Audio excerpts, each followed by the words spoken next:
buffeted. But you say things will change, and you also said something similar about China, that China is changing, the political system will have to adapt. But what does that mean? Does that mean that... Well, if you look at China over the last 20 years, it's a tremendous change. You may think that it's a continuity because it's still the Communist Party in charge, but the way that people think, the way that people are informed about the world, the way they discuss issues, the way they have to accommodate interest groups when they make decisions, the way that people travel and know what's happening. I think today's China is very different from China 20 years ago. Today's Singapore is very different from Singapore 10 years ago. And I'm sure in 10 years' time it will be different again.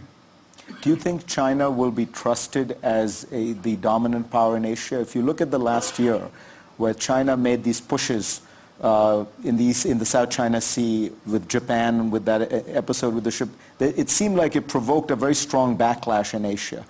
Well, every superpower or big country has to be looked on with a certain careful respect by others not quite so huge.